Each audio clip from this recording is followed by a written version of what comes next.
Turn off the cruise control. It's time to press forward.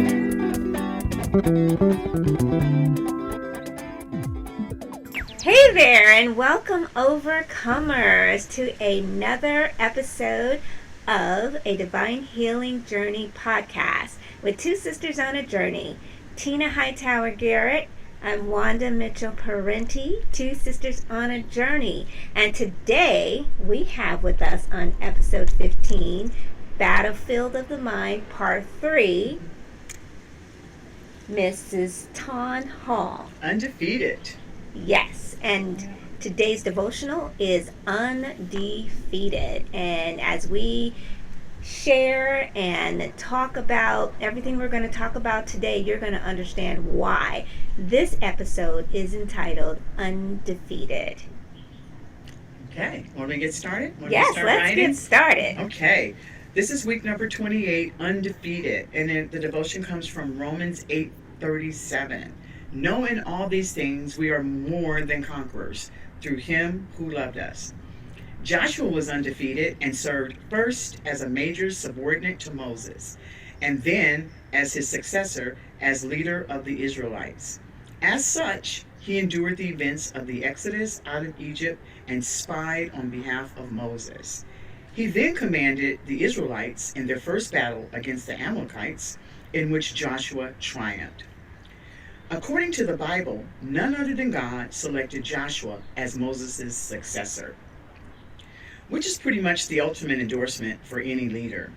Joshua won his greatest and most celebrated victory by taking Jericho after his army blew down the city walls with their trumpets. Joshua even managed to defeat the Amorite kings at Gibeon, thanks to divine intervention. In this case, God made the sun stand still, so the battle could go on for a bit longer during daylight. In today's time, who comes to mind is Andre Ward, a retired undefeated boxer. Andre is not just known for his undefeated title in boxing. He is known as SOG, Son of God. What's most impressive about Andre is his faith in God. When God is placed first in our lives, we will live a life of victory. Our stance, one more time, I'm going to say it, our stance is what makes us undefeated. Wow. I would say so. That's right. Definitely. That's right. And you know what? I was looked up the word stance. Posture. It's your position. Yes. And honestly, when I saw that word, I thought of you automatically because of your posture and your position and your poise. Aww. Just saying that, honestly. And you guys will understand what I'm saying when she starts talking. Thank you, Tina. I mean that. Thank you. So let me introduce Mrs. Tawn Hall, who is one of my best friends in the world. My sister, Tawn, and I have been friends probably for 15 years now. Wow. I know. I met Tawn Right. when I was pregnant with Luca. Right. Yes, so, and wow, she is just as beautiful, and I mean inside and out, as she was the first day I met her today. So, she is, well, I'll tell you who she is. She is a wife to Scott Hall. She is a mother to Miles Hall and Alexis Hall. She is a sister. She's an auntie. She's a great girlfriend, a good girl. We call them good girlfriends. And she's just an amazing woman. And she's a fighter, not just a survivor. There's a difference. That's good. She is a fighter, a true warrior. And I will let her share her story with you. And we will get into what we mean by her stance and her poise, her posture, and her strength, her courage, and why she is undefeated. Absolutely. Well, thank you, ladies. I really appreciate you guys having me on today and giving me the opportunity to kind of, talk about my journey, Yes. about my son's journey, our family's journey. Unfortunately, it's a tragic one, and we lost our beautiful son Miles to police brutality when Miles was 23 years old while experiencing a mental health crisis. And we worked really hard to make sure what happened to Miles didn't happen. We live in Walnut Creek. It's a more white community, and being African American, you always have fears of something happening Absolutely. to your black child. Absolutely. And the hardest thing for me is that we started seeing my son Miles was diagnosed with schizoaffective disorder the year before he was killed. But we had really worked really hard to try to get him resources, to find him, something that would help him kind of maneuver through his mental health challenges. Because one thing is Miles didn't understand that he had mental illness. So it's almost impossible to try to tell someone that they have something and they don't understand. Mm-hmm. So our journey was basically one of trying to be preventative, to get him help, and not have because with mental health, a lot of it's very reactive. Yeah. So, so I say that to say that one of the ways that we were trying to get him help was through the police, and the only reason we did that is it was more to just make sure they knew that he belonged in the community. That was the real reason we made the connection with them. Right. It wasn't that he was doing anything wrong. It wasn't that he was a criminal. It was just like, hey, because at one point Miles started to knock on doors of neighbors to think he was Jesus. So where we live, like I said, there is danger for him being an African American person. Absolutely. That's right. Knocking on doors. Knocking on Even doors. even if it's your neighbor, still. That's right. Yeah. That's right. But just thinking you're Jesus. So that's the reason we made those connections with the police. Right. Was just like, hey, you might get calls from other neighbors. He lives in this community. Right. He's been part of your community for 20 years. Yeah. Yeah. So And letting them know that he's harmless. exactly. He's harmless. Harmless, and also just that we're trying to get this young man help. Yes. And what resources are there? And we kept getting roadblocks after roadblocks of there really wasn't anything that they could do. Because like I said, you have to make certain criteria. Yeah. Danger to self, danger to others, gravely ill. So so the day before Miles was killed, because now we had a relationship, I thought we were partnering together to try to help him. The day before Miles was killed, I had reached out to the non-emergency line just to say, hey, looks like Miles is having some, again, mental health challenges. He's having hallucinations and delusions, which is common with someone who has schizoaffective disorder. And then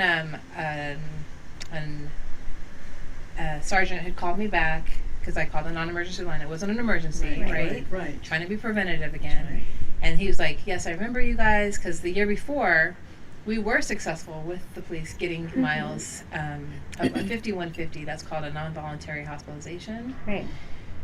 And so he's like, I remember you guys. I remember Miles. And yeah, well, I took it as we're going to make sure that he's safe. That's right. If someone calls and you guys need our help, right?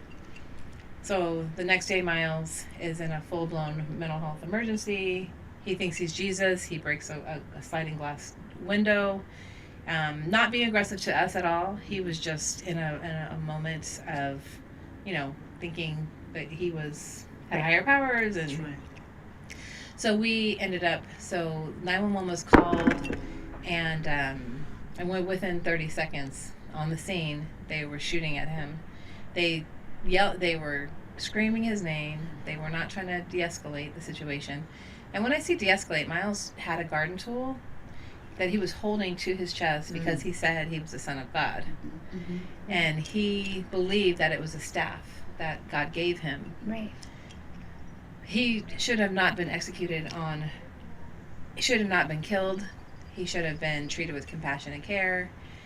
He wasn't trying to charge the officers. He was running past them, and they 2 officers who were newly on the force with the 1 and 3 years shot him.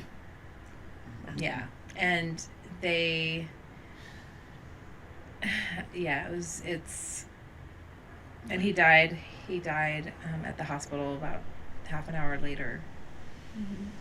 And I knew right then and there that it was my life's work to make sure that this didn't happen to another family. That's it right there, Tom. Yes. Because it was, I mean, we should have never, Miles wanted to live. You know, he had goals, he had aspirations, he wanted to have a girlfriend, a family, and it's so unfair, and I didn't want another family to suffer what we had suffered. Wow. And I even though it was totally tragic, the fact that I love, back to your posture, your stance, your first response is, I don't want another family to go through this. In other words, his life wasn't in vain. Right. Thank you. His life was not in vain. But you saw that, and you still see it. You still see it. I mean, you're going on, you're still doing things. What is it? The Miles Hall Foundation you created? Can you speak a little bit about that? Yeah, no, I mean, so after, like, I was like, okay, this can't happen. I literally said those words when I was leaving the hospital. I told my mom and my husband, like, I know what my life's work is. I mean, to be that in tune, to know. I always knew there was something that I was called to do. I mean, I remember telling Wandah about this several times. Yeah, she did. She, like, it was we weird. were always talking about this. And, like, right before this happened, she said to me, we were at lunch or something, and she said, because she had a really good job, her day job, but I could see the I don't really want to call it discontent, but you just weren't sure that was what you were supposed to be doing. And in fact, you said, I don't know if I'm supposed to be doing this, and I don't really know what I'm supposed to be doing. But I'm not sure that this is it. But also, when this happened, your position, I was out of my mind. I was out of my, I was just stunned. But her position, from the moment she called me, she even had created space for me to do what I needed to do. She said, let me call you right back. Because she knew that I needed to I remember you telling to me kind of grasp that. Yeah. And she called back, but her position and the strength in her voice. And I think that's why I was so confused, because you would expect the mother to be hysterical, to be, but she knew, and I know now that she knew right then and there what she was going to do next. And everything that you did from that moment on has been completely intentional. And you said to me, Wandah, this is going to be my life's work. This is not going to happen to anyone else. Amazing. And Absolutely amazing. I knew it. And she did I knew just it. that. And From she's her doing position. It, right from there, and you knew it. And like you said, you couldn't conceive it, but immediately it sounds as though you stepped into your purpose. You stepped into it. Immediately. Yeah, and I feel it was Miles' purpose too, you know. That's right. You know, you did mention about Andre Ward and the Son of God. Miles did had a tattoo that he adored and he loved, and it was right on his forearm right here, and it said Son of God.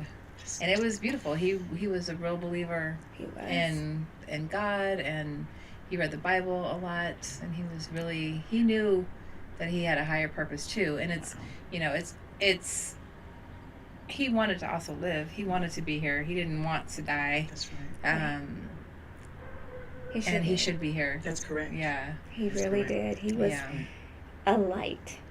And I remember saying to you when we were having that conversation, I said, well, yes, I think we know what Miles' purpose was. Right. And I believe that yours is directly connected to his. Yeah, for sure.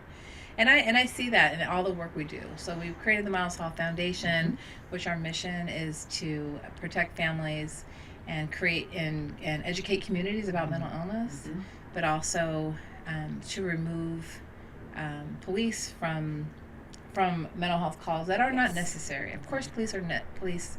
We need police in the right circumstances. Of course. But again, when we had called the day before, Right. that was where we were pounding down the city council, going to all our meetings twice a month. We went a year and a half. We went a lot. And this was before this happened to Miles. You guys were going. No. Oh, okay. No. After. So Okay, yeah, gotcha. after Miles was killed, we went to city council Okay. because we Okay. wanted to create change. Okay. We wanted to have a non-police response to mental health calls.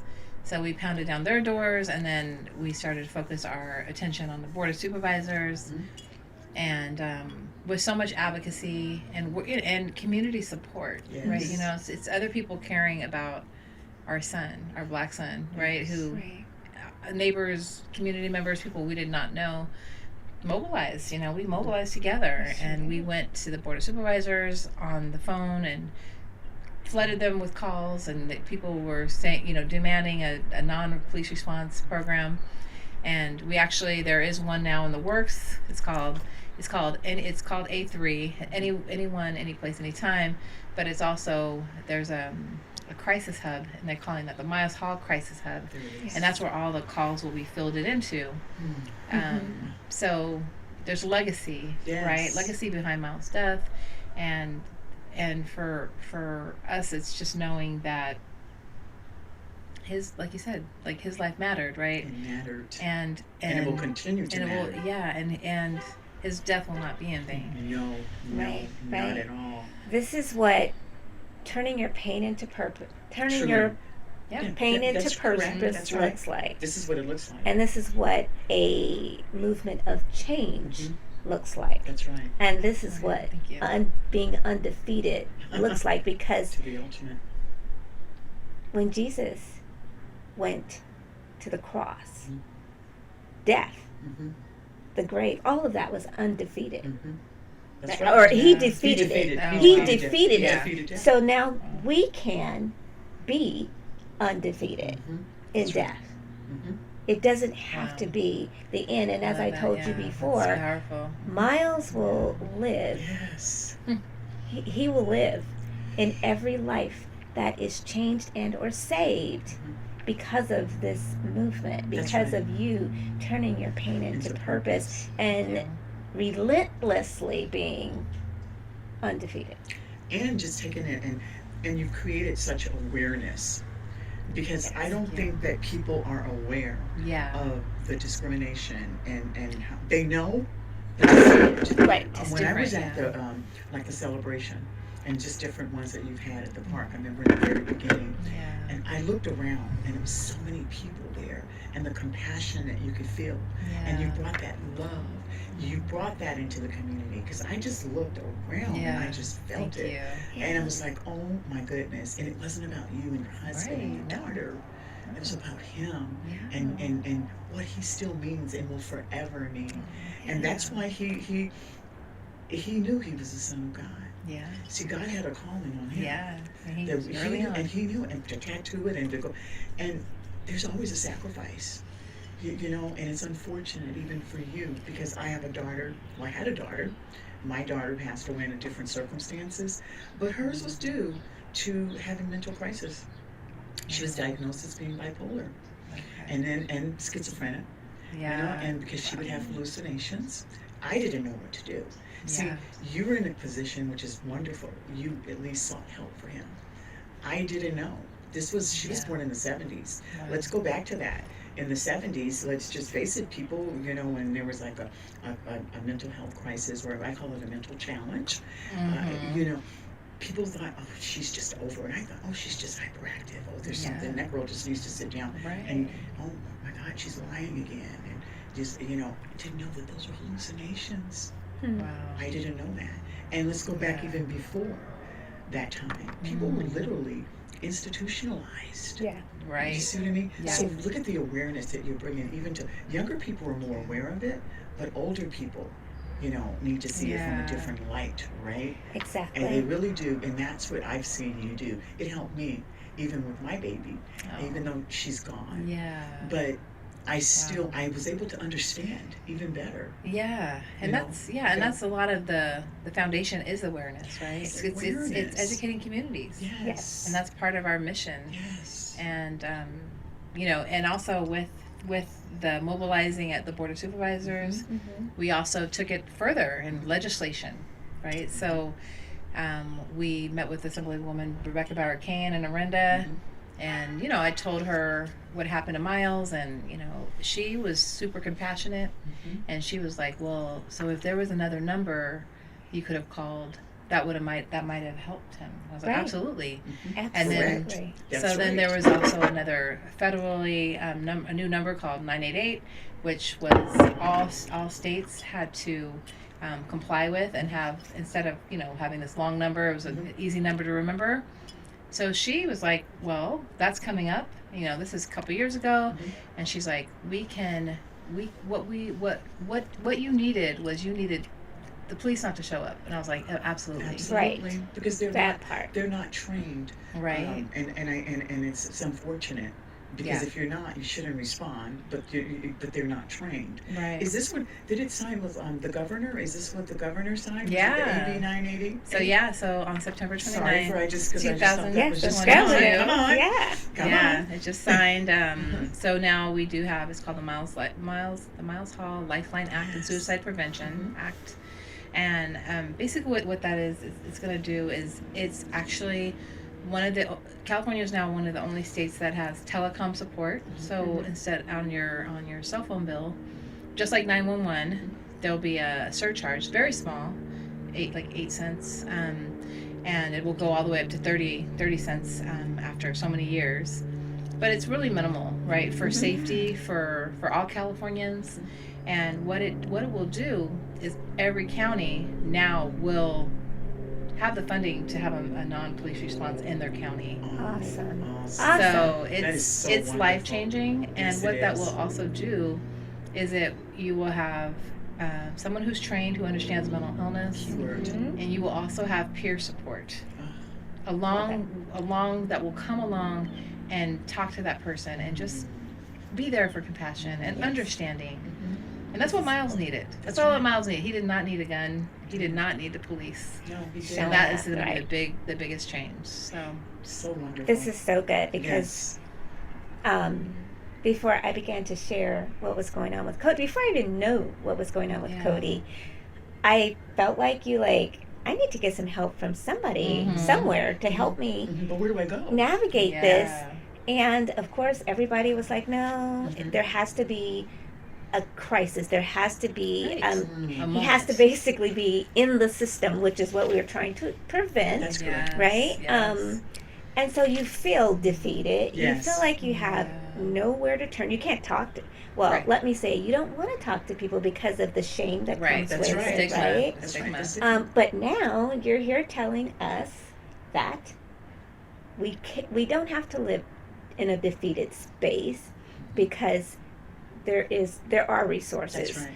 988 is definitely a Yes. huge resource, and there are resources coming because you're still working on it, right? Absolutely. That's right. That is so. I love That it. is so good. And I kind of like to say too, even to someone out there, because I know someone personally, and I'm going to make certain that she was watching and that she does watch this episode. She right now is going through something similar to what you went through with Miles right now as we speak. And I just want her to know she's not alone, that there are resources, and listening to this woman of posture, there is a way through it, but you can do it now to help your child, who's actually a young man. Wow. I would say that he's probably near 40. And that has to be very challenging, and anyone else out there that's dealing with it, because when you're dealing with I have two sons, they're strong. And so when you're dealing with a situation when you know they're harmless but they're still strong, Right. so you need the support from Yeah. others, and I think that that's just so awesome that there is support that is out there, and that you're doing so much to make certain that people are getting the support that they need. And it could be someone that's not even a teenager or a young person. It could be an adult that's listening now, that's going through a crisis. Know that you're not alone, and that there are resources. And speaking of resources, are there other resources? I know that the NAMI was it NAMI that was one that helped out? Yeah, NAMI is definitely a really great resource for families. Just because they really are geared to support the family while their loved one is going through something. Yes. So, and that was a resource that we had utilized before Miles was killed. I took some of their classes, and so I would definitely say that was a good first start place to go.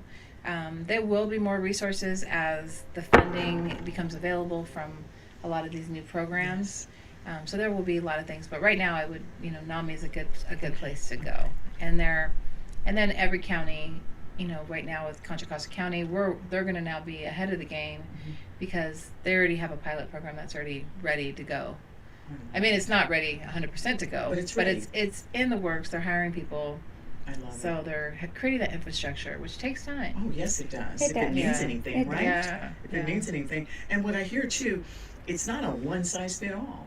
Because, we have programs, and it's like, it's like medication. This medication will work for everyone. Not necessarily. Yeah. So it's nice that they are taking their time building an infrastructure. So they can not a poll, but a poll and analyze just in different situations how to go about this type of challenge. Like the person I was speaking of, she calls it, he was having a moment.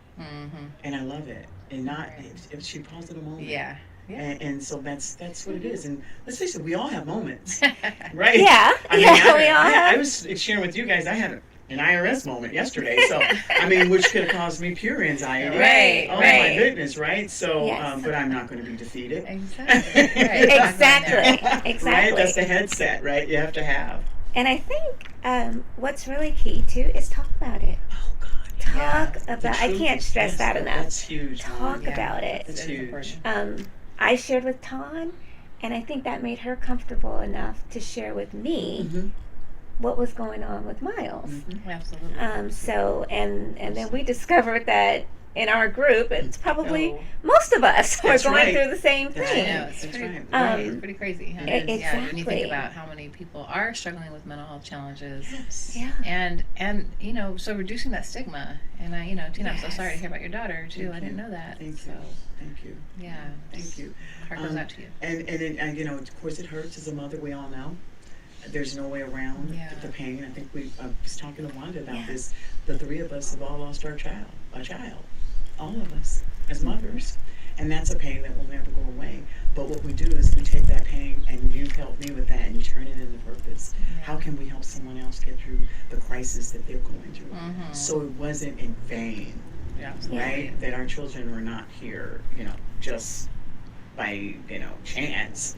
It was a purpose. It was intentional, right? One of our favorite words. So. And I think it's important to know that, yes, there was a time when there was a diagnosis of mental illness, and things happening with our kids even before we knew that there was an illness, where it was really hard to fight it. It's hard to fight something when you don't know what it is. Absolutely. But when we did find out what it was, we were fighting from a place of victimization. We were victims, fighting as victims. But we now know that we can fight from a place of victory. That's great. That's it. That will change everything. That's right. I've seen it happen. I've seen it happen with Ton. She fought from the very first moment, from a place of victory. I think being undefeated is also a mindset. Correct. That's more than half the battle. Sure is. So what would you say to mothers, fathers, families out there who unfortunately are in this space and may have even had a tragic loss, such as yours? I think as we talk, there's so many people are struggling and have loved ones who are going through something, right, or having those moments, I think the main thing is don't give up on those people, Yes. right? But also you also need to have the self-care for yourself while you're going through it, because it can be a long journey to get that person help. So my advice is take care of yourself first. That's good. That's that really is so good. good, Tom. I mean, you have to, Yeah, because you if do. you can't take care of yourself, you're not going to be able to take care of your loved ones. No. And for me, I definitely tried to have the balance of taking care of myself, my husband, my daughter, and Miles. But I had to take care of myself first. Yeah. And, I wish that it was different. I wish that, Miles was still here. But what I can say to the next family is, you have to be, it can be a long journey. And that's, Be kind to yourself too. that's so good. That's very good. Oh, that's so good, Yeah. because we oftentimes put ourselves in the background, particularly as Yeah. women.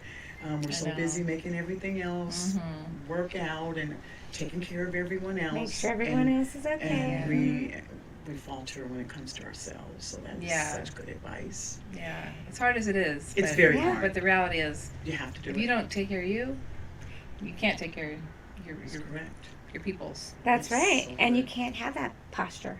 That's right. That's right. You can't It's a have different a posture. It's a posture, but a different It's posture. very different. It's not very a, yeah, different. it's a different So posture. that's great. Take care of yourself so that And you Juan, can you're have good at that that. posture. And you're good at, when I say that, you have all kinds of different ways of self-care and self-help. You've had some small groups around that. And I'm going to just kind of throw, what's a good way to take care of self-care? Because you're really good at this. I know you love bubble baths and candles. But what would a suggestion be Flowers, for bubble baths, Right. candles, tea. Right. What would you say? Because some people, we don't know what does self-care mean, right? Well, first of all, I would say this. You have to commit to it. Yeah. You have to. It's more than just saying it. Mhm. You literally have to commit to it. Yeah. I make dates with myself.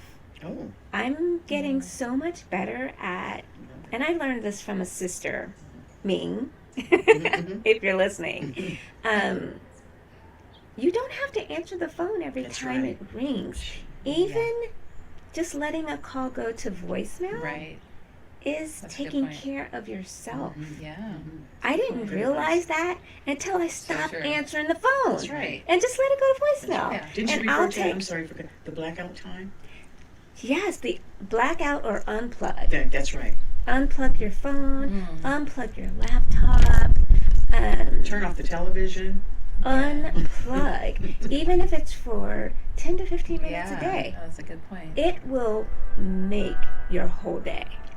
It makes such a difference. So, But you said commitment, and I like that. but you have to commit to you. Because we do it once and then we forget. Then 5 days go by, 7 days, and you forgot about it. And now we're Make right a back where date. we started. I'm guilty of that. You put it on your calendar. Exactly. I was That's just it. going to say, put it on your calendar, in your phone.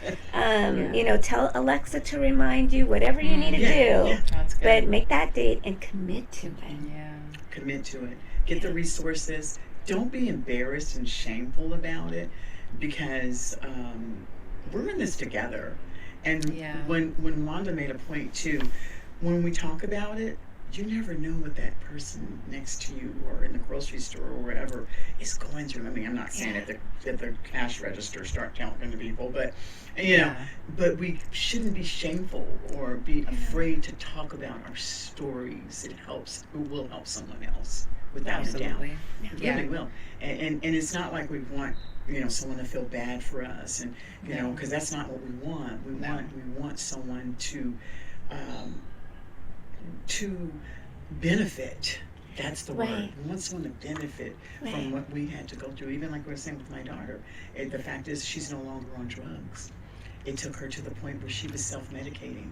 The medication she was getting wasn't enough, and she turned to street drugs. Wow. Yeah. So we just have to be mindful of all these things when we are dealing with someone, a family member, and be there with them in terms of medication and, like you said, support. And sometimes they won't listen to us per se, so support's good because it'll be like, that's what my mom said, or that's what so-and-so said to me. Confirmation is always good. Yeah, that's a good point. Confirmation is good. Yeah. Yeah. And having those conversations, right? And just understanding that, like, because Wandah mentioned, a lot of our friends in our friend group were going through similar things.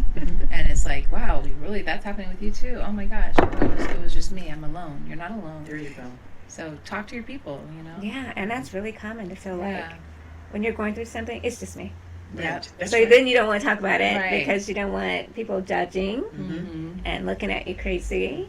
But no, you will be quite surprised Yeah. when you start sharing. Right. It's like, And it's healing. oh God, It that's is so healing. true. Yeah. It is Healing. healing. That's It good. is healing. Yeah. Yeah. Wow. I Well, know. I have to say that you are my little sister, but I look up to you. I really do. And I glean so thank much you. strength from you. I mean, Thank you. I've watched you over the years and said, oh my goodness. Well, thank you. But like I always say, you know, Miles is still here with us. That's right, So that's he is right. in heaven. He's a puppeteer. You He's know like it. I he's love guiding it. us. Oh, He's I telling love us what to do and how to do it. And I he's love it. so I have so much more faith than I used to. I'm just gonna say that right now. Wow. I believe in the higher power. I wasn't as much a believer. I am now. Wow. Praise God. Yep. And again, talking about Miles's purpose, Yes. because Yeah. he wanted that for you. Yeah. He passed you the baton. He wanted Yeah. He that passed for the you. baton over to you. Yeah. He passed the did. baton. Cry. Yeah, he passed the baton. And that Yes. smile he had, Miles had the biggest smile. Right. Wow. They used to call them Ever. smiles. Yes, Well, a lot of our smiles. neighbors. Can you kids- imagine what that looks like right now? I know. Oh Yeah. my goodness. Yeah. Smiling all over. Mm. Well, thank you for joining us today. Yeah, and thank you for thank you sharing guys. your Yes, story thank you. Thank and you. continuing to share it. Yeah, thank you. And thank you guys for, you know, the work you guys are doing and sharing your, you know, powerful messages as well. Because people need to hear what you have to say. So Thank thank you. you. Because if we can all make this world, I don't mean to sound a better place to live in. Let's do Right. it. Yeah. Let's do it, right? Yeah. If we Yes. do it, I mean, let's just do We it. need to. Yes, we do. You know, we lock arms That's right. I love that. and we go through it And together. We go through it together. That's Absolutely. right. And when we get to the other side, what do? We go back That's and we right. bring our sisters That's right. and brothers through it with My us. goodness. Yeah. Right? We don't forget about our brothers. Because sometimes we do. We I love know. this sisterhood thing, and we go, Yes. oh yeah, and the guys too. Yes. Yeah. Okay, so what I will do, like we always do, we'll end in prayer. And this is in our devotional. My King, I thank you for the victory that has already been won for me. I thank you for going before me to fight all of my battles. I serve an undefeated God. I am an overcomer in Jesus' name. Amen. Amen. And please, you all, subscribe and share with your Share. friends and ask them to subscribe. Ask them to subscribe. Don't forget to pick up your copy of A Divine Healing Journey prayer and devotional. And we will see you next Amazon. time. Oh, we're also on Amazon. And our Anchor. We're Anchor. also audio. We have an audio podcast as well. That's Anchor, right. Google, Spotify, which other That's one? wonderful. Apple. That's right. Wow. Great job. Yeah. And if you would like to reach out to Ton, how can Yeah. they reach you? Yes. Yeah, you guys can. We have two websites. The Miles Hall Foundation is one, and then we also have Justice for Miles Hall. So those are all, you can Google those and our websites will pop up. And that's Ton, Taun. Yes, yes. And yeah, and if anyone wants to contact me that way, they can definitely do it through those websites. So, Wonderful. Thank you. Thank guys. you. Thank you so much. Thank you. Bye. Bye. Bye, overcomers. Destination Destiny.